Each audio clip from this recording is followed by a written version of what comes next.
Ese wari uzi ko hari utuntu duto ukora buri munsi nyamara dushobora kuba turimo kwangiza ubwonko bwawe utabizi? Ese kuki muri iki gihe usanga ku bantu bakiri bato kwibagirwa bya hato na hato no kudafata mu mutwe bimwe byari bimenyerewe ku bari mu zabukuru?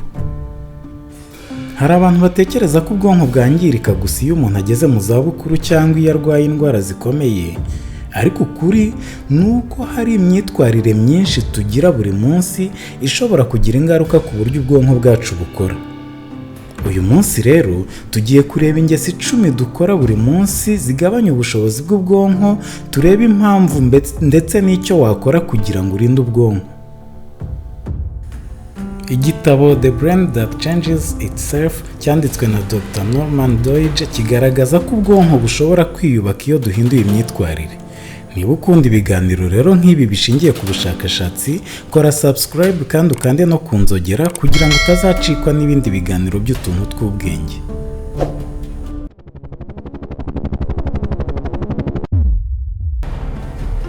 Muraho neza nshuti zacu, murakaza neza kuri channel y'utuntu tw'ubwenge.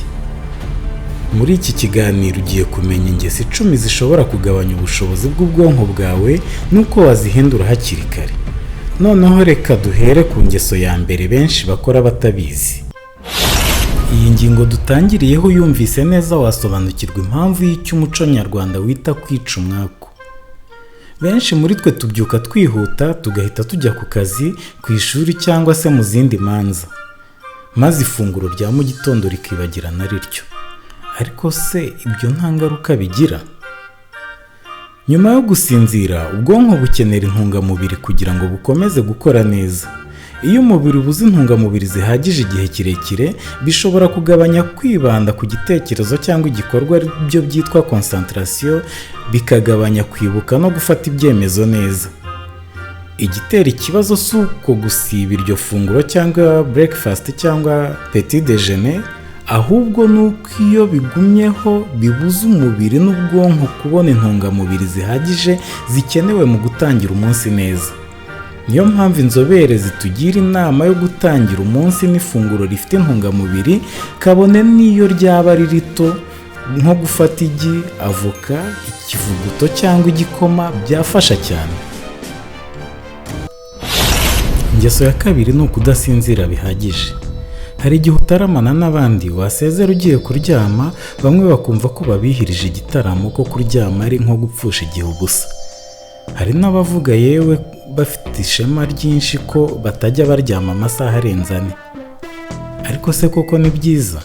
Oya, mu by'ukuri gusinzira ni kimwe mu bikorwa by'ingenzi ubwonko bukora kugira ngo bwiyubake. Mu gihe usinziriye, ubwonko butunganya amakuru wize uwo munsi, bugakuraho imyanda iba yakusanyijwe mu turemangingo, kandi bugakomeza imiyoboro ifasha kwiga no kwibuka. Niyo mpamvu kudasinzira bihagije bishobora gutuma wibagirwa vuba, ukabura concentration ndetse ugafata ibyemezo nabi. Abahanga basaba ko umuntu mukuru asinzira nibura amasaha 7 kugeza ku 8 buri joro. Ariko si amasaha gusa, n'ireme ry'ibitotsi ni ingenzi. Irinde rero gukoresha telefone cyangwa kureba televiziyo mbere yo kuryama, kandi ujye uryama ubyuke amasaha amwe buri munsi. Ubwonko bukunda gahunda ihamye, kandi iyo buyimenyereye bukora neza kurushaho. Ibaze nk'umuntu ubyuka mu gitondo, ikintu cya mbere akora kikaba ari ugufata telefone, gufungura televiziyo cyangwa mudasobwa. Mu modoka, ku kazi, agarutse mu rugo ndetse na mbere yo kuryama, amaso akaba ari kuri ekara cyangwa screen. Muri iki gihe benshi bamara amasaha menshi kuri screen kurusha ayo bamara baganira n'umuryango cyangwa inshuti. Ikibazo si uko ikoranabuhanga ubwaryo ryangiza ubwonko, ahubwo ni uburyo turikoresha n'igihe turimaraho.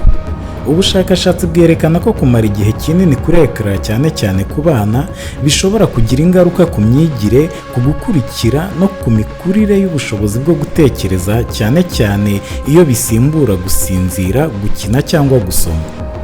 Ku bantu bakuru ho, izi notification zidahwema kuza zituma ubwonko buhora busimburanya attention cyangwa focus.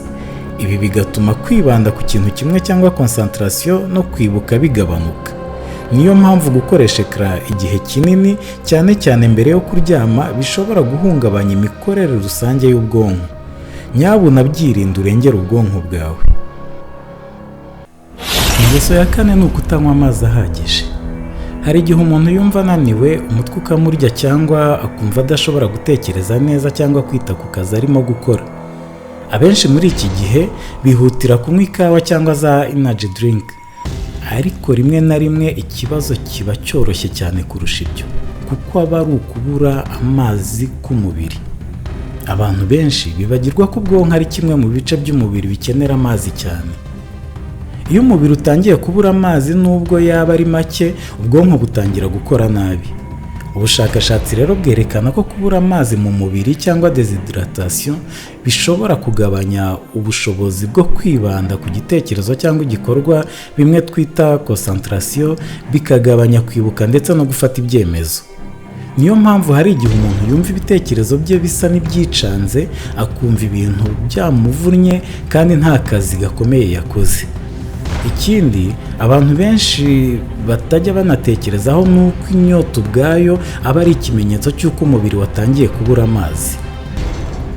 Ntugategereze rero kugeza igihe inyota ikabije, jya unywa amazi buhoro buhoro umunsi wose. Ariko nanone ntibivuze ko abantu bose bagomba kunywa amazi angana ku munsi. Ingano y'amazi ukeneye iterwa n'imyaka, ibiro, ikirere, imyitozo ukora ndetse n'ubuzima bwawe muri rusange. Niba umuntu akora imyitozo cyangwa ukaba ukorera ahantu hashyushye, ushobora gukenera amazi menshi kurusha abandi. Iyo umubiri afite amazi ahagije n'ubwonko bukora neza. Ingeso ya gatanu muzangiza ubwonko ni ukugira stress idashira. Ibaze nk'umuntu ubyuka afite ibibazo, akajya ku kazi akibifite, akagaruka mu rugo nabwo atekereza ku bindi bibazo, ndetse na nijoro ntabashe gusinzira kubera guhangayika. Ibi birakomeye kuko iyo stress ibaye ubuzima bwa buri munsi, ntabwo iba ikiri ikibazo cy'amarangamutima gusa, ahubwo itangira no kugira ingaruka ku bwonko. Umubiri ukomeza gukora wa musemburo wa cortisol, kandi iyo ugumye uri hejuru igihe kirekire ushobora kwangiza ibice by'ubwonko bifasha kwibuka no kwiga. Niyo mpamvu abantu bahora na stress bakunda kwibagirwa, bakabura concentration, bakarakara vuba kandi bikabagora gufata ibyemezo. Ariko ushobora kubigabanya ukora imyitozo ngororamubiri, ugasinzira neza, ugafata akaruhuko, ugasabana n'abandi cyangwa ugasaba ubufasha igihe bikabije. Ibyo byose byafasha ubwonko kongera gukora neza. Ingeso ya gatandatu ni ukwishingikiriza cyane ku ikoranabuhanga. Mbere y'uko telefone zigezweho zibaho, abantu bafataga mu mutwe nimero za telefone, bakibuka za adresse, bakabara badakoresheje calculatrice ndetse bakibuka amatariki n'ibindi byinshi. Uyu munsi ushaka nimero ugafata telefone, mu mibare ugafungura calculatrice, washaka amakuru ugafungura Google cyangwa AI, ubwenge bucurano. Ikoranabuhanga rero ridufasha byinshi, ariko ikibazo gitangira iyo turetse gukoresha ubwonko, byose bigakemurwa naryo. Mu gitabo The Brain That Changes Itself, Norman Doidge agaragaza ko ubwonko bukomera iyo bukomeza gukoreshwa, ari byo bita neuroplasticity. Niyo mpamvu ugomba kujya ukora imibare mito mu mutwe, ugafata mu mutwe nimero z'ingenzi, ugasoma ibitabo cyangwa ukiga ibintu bishya. Ubwonko burya bukunda gukoreshwa. Abantu benshi bakunda umuziki kandi nta kibazo kirimo kuko ushobora kugabanya stress no kongera ibyishimo. Ariko ikibazo gitangira iyo ijwi ribaye ryinshi cyane cyangwa ukamara amasaha menshi wambaye za écouteurs cyangwa headphones. Urusaku rwinshi rushobora kwangiza uturemangingo two mu matwi dukurura amajwi, kandi iyo twangiritse akenshi ntidusubirana uko twari tumeze mbere. Ibyo ntibirangirira ku matwi gusa. Ubushakashatsi bwerekana ko abantu bafite ikibazo cyo kutumva neza bashobora kugira ibyago byinshi byo kugabanuka kw'imikorere y'ubwonko, kuko buba busigaye bukoresha imbaraga nyinshi bugerageza gusobanura amajwi. Ibyo bishobora kugabanya concentration no kwibuka. Niyo mpamvu impuguke zitugira inama yo gukoresha ijwi ritarenze 60% by'ubushobozi bwa za telefone zacu. nyuma tukamenya gufata ikiruhuko buri nyuma y'igihe runaka, tukamenya nanone no kwirinda kongera volume cyane ahantu hasakuza. Kurinda amatwi yawe ni imwe mu nzira nziza zo kurinda ubwonko bwawe. Hari abantu uzumva bavuga ngo njye nkunda kuba njyenyine, kandi koko kugira igihe cyo kuba wenyine si ikibazo, ariko iyo kwigunga bibaye akamenyero bishobora kugira ingaruka ku bwonko. Iyo tuganira n'abandi, ubwonko bukora cyane mu kumva, mu gusobanura, bugatekereza n'ibisubizo cyangwa bukagenzura ibyo tuvuga. Iyo ni imyitozo ikomeye y'ubwonko. Niyo mpamvu abantu bakomeza gusabana bakunda gukomeza kugira ubushobozi bwiza bwo gutekereza kugeza mu zabukuru. Wisanze umara igihe kinini wumva uri wenyine, wajya ugerageza kuganira n'inshuti, gusura umuryango cyangwa kwifatanya n'abandi mu bikorwa biguhuza n'abandi. Rwose ubwonko bwawe burabikeneye. Ese ntihaba igihe ubyuka ukumva nta kintu na kimwe kigenda neza, ukumva ko nta mahirwe ufite ndetse ugatekereza ko ubuzima bwawe buzahora bumeze nabi? Iyo mitekerereze ishobora kugiraho ingaruka zikomeye kurusha uko ubitekereza. Iyo umuntu ahora atekereza ibintu bibi, umubiri we ukomeza gukora imisemburo ya stress, bigatuma ubwonko buhora bumeze nk'uburi mu ntambara. Rero mu gihe gito bikagabanya concentration n'ubushobozi bwo gufata ibyemezo, noneho mu gihe kirekire bikongera ibyago byo kwiheba no kugabanuka k'ubushobozi bwo kwibuka. Ariko ntibivuze ko tugomba guhora twishimye. Ubuzima bugira ibihe byiza n'ibihe bibi bisimburana. Icy'ingenzi ni ukwirinda kwizera ko ibihe bibi bitazigera birangira. Gerageza gushaka icyiza muri buri munsi, ujye wibuka cyangwa wandike ibyo wishimira. Ganira n'abagushyigikira aho kumara igihe n'abaguca intege. Kandi niba ubona ibyo bihe bikomeje kukuremerera, ntutinye gusaba ubufasha. Burya gusaba ubufasha si intege nke, ahubwo ni uburyo bwo kwiyitaho. Tugeze ku ngeso ya nyuma mu zangiza ubwonko, akaba ari n'imwe mu zikunze kugaragara cyane kandi abantu benshi ntibayifate nk'ikibazo. Ariko mbere y'uko tugera kuri iyi ngingo, niba unyuzwe n'ibyo umaze kumenya, bitwereka ukanda kuri like, kandi niba hari imwe muri izo ngeso twamaze kuvuga wibonyeho, twandikire muri comment ijambo turinde ubwonko, ubundi turebere hamwe iyi ngeso ya 10 yangiza ubwonko. Iyi ngeso ya 10 nta yindi ni ukurya ibirenze no kunywa ibyangiza umubiri.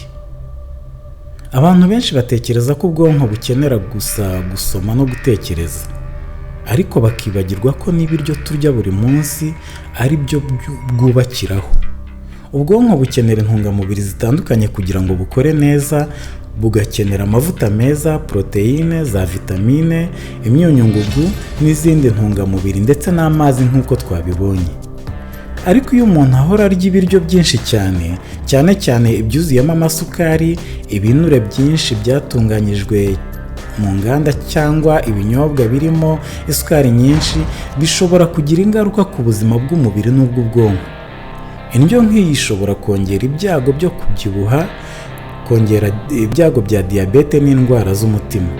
Izo ndwara nazo zongera ibyago byo kugabanuka kw'imikorere y'ubwonko uko imyaka igenda ishira.